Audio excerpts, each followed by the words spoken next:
Let's go. So I think, oh Jesus.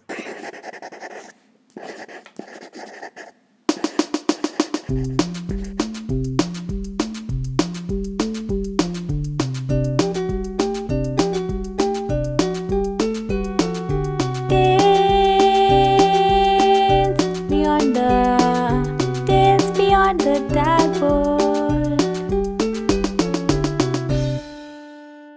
Views and opinions expressed in the podcast are purely individual and do not represent that of the colleges that are a part of it.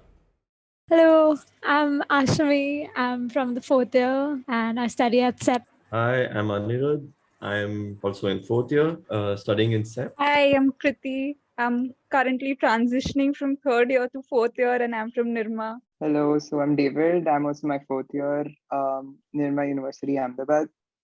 And yeah, so the conversation that Ashumi, Anirudh, Kriti, and I are going to have today would basically be comprising of dependency and trying to understand that, and looking at how architecture students depend a lot on a bunch of things, and how everything that we do throughout our school life is just an act of looking at how the city functions, looking at how our tools function, looking at how the people around us change the way that we think. And so I think somewhere to start off would be how we depend on tools, because that's the first thing that you look at. As soon as you walk into college, you're carrying something with you, and you sit down at your workstation, you have a whole bunch of stuff around you, whether it's your laptop. And so I think our tools make us. And so what do you guys have to say about that?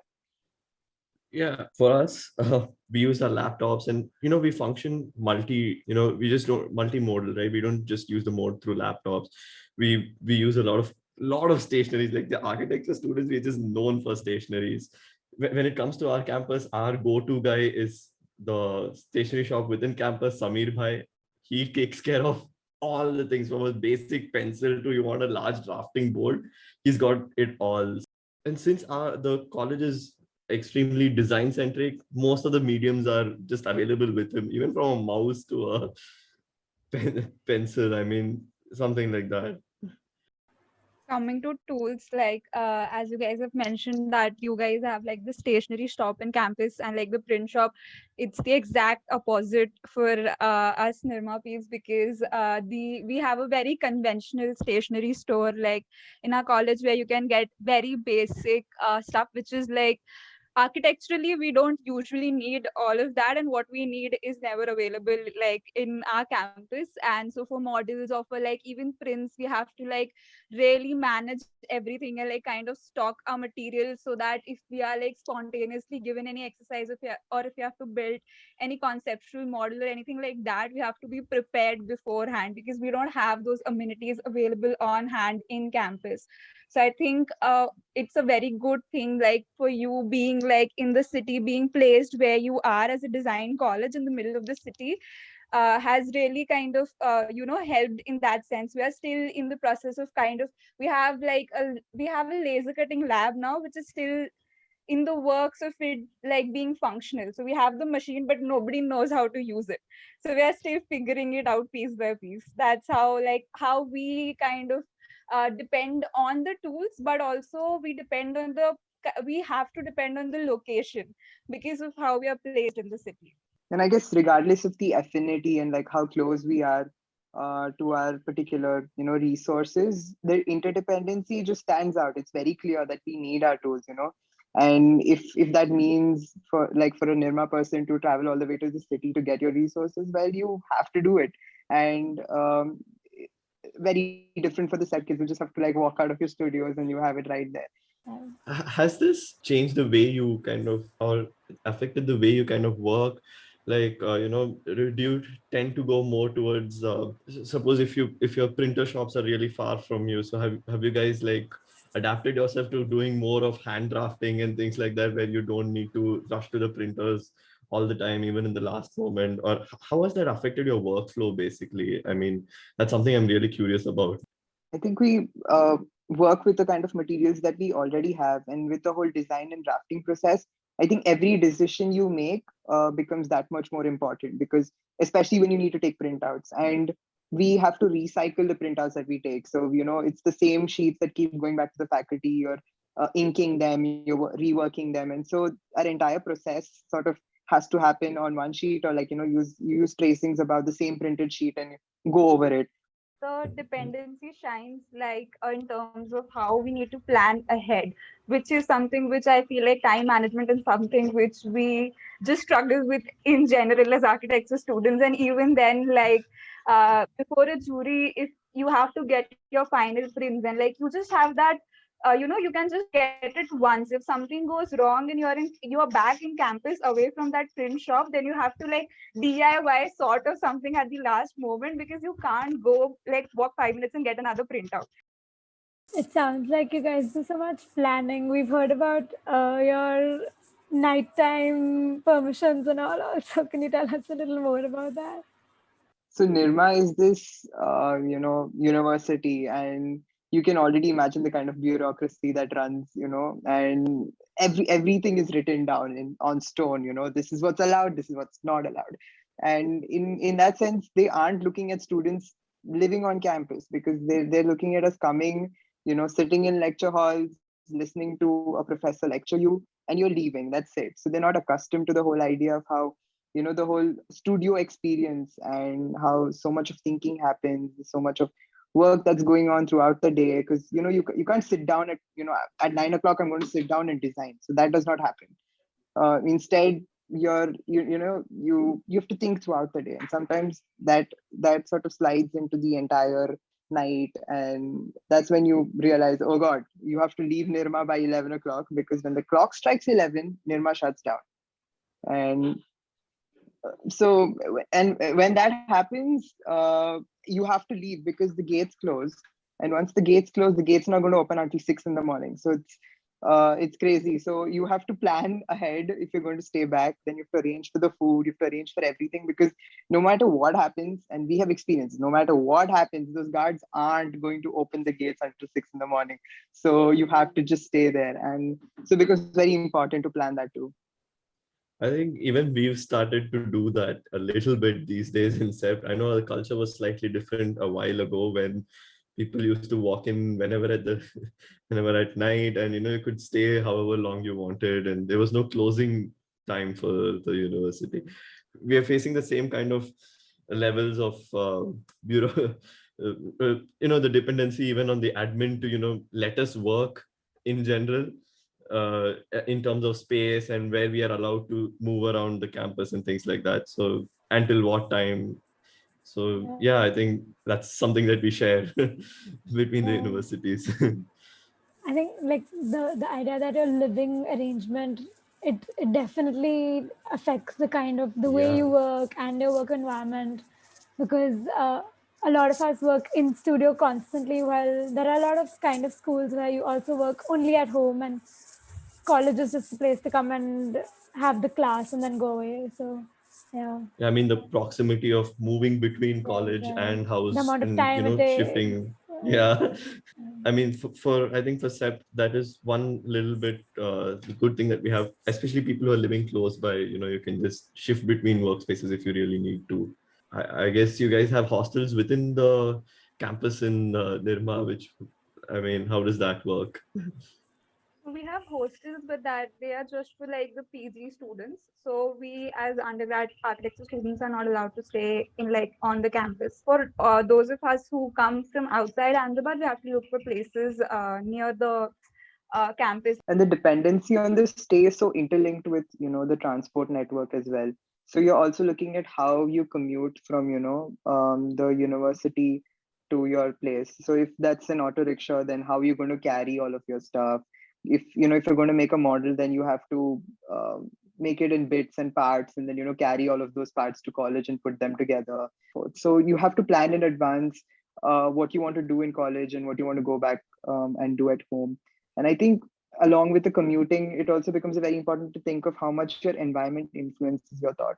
So if you're in studio, you have your peers moving around and talking to you, and letting you know about what you can do and what you should do and how you should do it. So you have a lot of comments and people coming and discussing with you. But at home, you have your quiet place. So after you've heard all of these discussions in your studio, now they're just running through your head, and you're sitting in your room and you have, that time to yourself where you can sit and rework, or work on what all of those thoughts that came in throughout the day.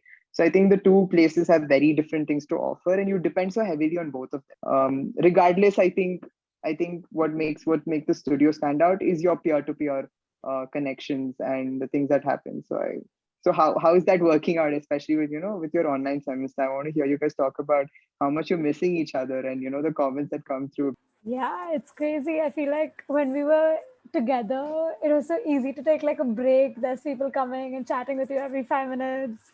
It takes the stress off a little bit. But here, the second like the call ends, you're alone with all your thoughts, with all the work on you. And yeah, I think the peer-to-peer connection is super important, and it's something we definitely depend on. One for sanity, but also just to be able to bounce off ideas, to be able to reflect your thoughts of somebody else sometimes. That's so true. I mean, learning more from people who are actually good at certain things is something that I'm really missing at the moment. Because all I'm doing is, if I have anything, I just have to sit and Google everything now. I can't have a conversation with somebody and have that ease of learning which I had between friends. That is something I really miss right now. Speaking of ease of conversations, it's like even like not just peer to peer, but also like between us students and like the faculty. So the informal like tidbits, or like sometimes they want to give you like a conceptual. They want to like maybe plant an idea into your head or point you in a certain direction, which they'll do very informally, so that it just registers with you and you like kind of go. So that used to happen on campus very naturally, because you can be like in the library, or you can go to the canteen, have grab a cup of tea, and like that just used to happen. That was the kind of environment that we were used to while we were working on our designs. And also in sept, I feel like because you guys have vertical studios and you guys have like multiple years working together, so you that interdependency also comes into picture, that some people may have a little bit more knowledge, and they like the seniors can come and help their juniors because you're in the same studio. But with us in Nirma, it's different, because we are majorly dependent on the people from our batch for discussing of ideas. Like we can always go up to our seniors and ask for like help, or if we need any direction. And the other thing is not just within our architecture course. You have people around who are like, from interior design, or from construction, engineering. So you have all those people around. Sometimes if we do form bubbles within ourselves of architecture and interior design, but it now even that bubble is kind of breaking with having the common foundation here and everything. So a peer-to-peer network between departments itself is getting stronger. We have like we have Bachelor of Urban Design studios, so like we even have the opportunity now to take a course from their kind of syllabus or their education patterns, and they have a chance to do ours. So in that sense, there's a complete crossover if people are like receptive to that sort of thing. I know that there are a lot of different faculties in Nirma too, since it's such a large university. So do you guys have anything of this kind? Yeah, so at Nirma, we're supposed to take a university elective somewhere around our second year. And so what happens is that you get to choose from the different institutes that are there. There's law, management, and when you pick any of these courses, you're immediately mixed with a whole bunch of other students coming from other institutes as well. And I think the fun begins to happen when the faculty in charge in that particular course tries to use maybe what you understand or your skill set to sort of represent how much you're learning. So as architecture students, we usually asked to sketch out our understandings from our lectures, or to make a tiny collage, or a movie montage or something of that sort, because I think we're the artsy kids.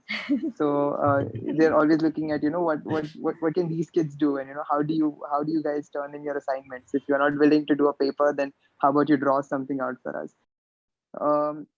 Other than that, there's a crossover of information as well. And every module that we do, each of the students that come from the different institutes are asked to give their opinion from their particular field. So architecturally, what do you have to say about law, or architecturally, what do you have to say about human resource management? How does that affect your field? Every one of these conversations, sensitizes us to something new, and it definitely will help in design at some point. It's not just about the design part of it. I think we have a lot of other platforms where we actually gather for. It could be anything from a Navratri celebration to, a whole of other things that we do on campus. But something that we also depend on for doing these activities, especially, is the kind of space that we have in the campus and how much freedom and access we have to that space in negotiation with the admin, with the student body, and which space are out of bounds sometimes, which space can we use for ourselves as personally as we can. So that kind of slows down certain connections, or even the kind of freedom that you have in the space where you want to sit and think, or so that's the kind of environment that are also being created for this. So I mean, how is that for Nirma also? It's a huge institute, right? Like, I mean, it's a huge university. How are you guys managing, negotiating that with the admin, like which spaces you can use freely and where you're going to have I to feel deal with like them? this brings about a very good discussion of how SEP, being like a design centric, architecture centric college, and has been traditionally established like that for the past 50 years. And we are like a new institute, architectural institute, coming up in a university which traditionally was for tech people, or like for management, or for like professional courses which have been taught in a very stiff manner, I should say, like for lectures and everything. So that is the kind of discipline that the university has experienced. So even for like our exhibitions or like our festivals, when we really like kind of want to use those open spaces to exhibit the kind of work that we can do, and like make installations so that people can come and have fun in those spaces, we have to like go to such an extent of getting multiple permissions, and like again, the dependency increases so much on the university itself. Yeah, and I think the dependency starts to, extend beyond just your immediate environment of, the campus, and start stretching towards the city as well. And I think that's very clear when you sort of contrast and look at, where SEPT is placed and versus where Nirma is placed. And right now I consider SEPT at the epicenter of, Ahmedabad, as opposed to how it was when it was first built. With the old city and its the center being on the other side of the river, and SEP being considered to be somewhere in the outskirts back in the day when it was the School of Architecture. And so that's how Nirma feels right now, when we're caught between Ahmedabad and Gandhinagar, and these two cities sort of branching out and trying to reach each other.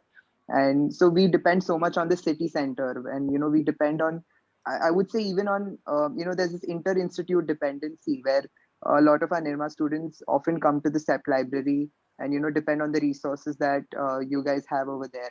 Sometimes it like you're saying, because today we are quite central in that sense. At least we consider ourselves somewhere in the center of the city. Uh, even spaces beyond our studio and beyond the architectural building and all sort of become really important for ways to gain information, for to ways to have discussions. Like I feel like SEP's canteens allow for so many people to come from outside as well as inside college to sort of take that conversation much beyond what we study. Yeah. eh, Yeah, I think one other contributor for us that extends again a little bit towards the art field itself is actually the presence of the Kanoria Center next to it. You have people coming from an artistic background, but with different set of ideas and ideologies, and yeah. This is one of those things which have been hit most by by the pandemic, like not being able to have that physical conversation, or like not being able to visit spaces and like develop muscle memory. When we are given a studio problem, we are generally given a case study along with it, where you can go and visit and like kind of experience the space, and then take on from how you want to design your own building, or like how, because you've experienced something and you know how it works, now you have that muscle memory, and then how can you bring that about in your own design. And the pandemic completely wrecked that up for everybody. I think with the whole online mode, something that's completely changed is how a lot of the changes don't have to be fully committed a night before or like a few hours before.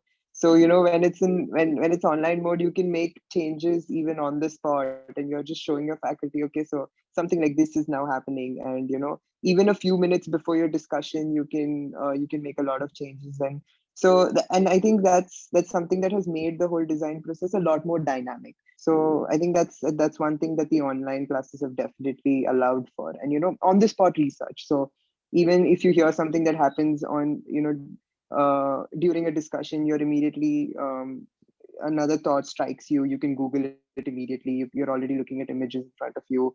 You're maybe listening or looking at another video, so you're able to multitask during your studio as well. And I think for a lot of people that really helps. So even though we're missing out on our physical resources, I'm pretty sure the digital platform is allowed for a lot more other resources to be explored, and that's definitely something that I think we will stick to even when we go back to our classes. Yeah, I I mean, like also we can't think blame internet anymore. If once we go back, we can't blame internet It's for true. anything anymore. I guess, so. and access to individuals as well. I think a lot of professionals, which has made it very easy for us to listen to a professor who's sitting somewhere across the continent, and that's Absolutely. that's something that the pandemic has definitely facilitated. Yeah, I absolutely agree. Like I feel like this inter subject, inter idea network has sort of expanded so much in that sense, because sometimes when you're in a particular place, you kind of feel limited by time and also by space to what you can access. I don't know, I feel like time sort of stretched to like accommodate all these other things which we liked in life also. Yay, we're bending time and space. This is so cool. Oh my god, I'm sorry.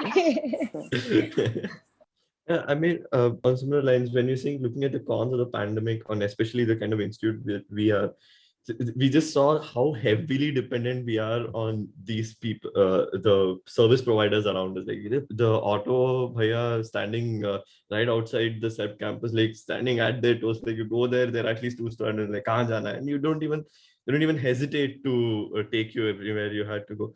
Now, all those livelihoods is something that I can feel being kind of being suffocated because of this pandemic, and they are dependent on us, and you can feel that interdependency during the pinch on the interdependency when we come to a pandemic situation like this. Definitely. Everybody around us, not just our design, their business and their livelihoods.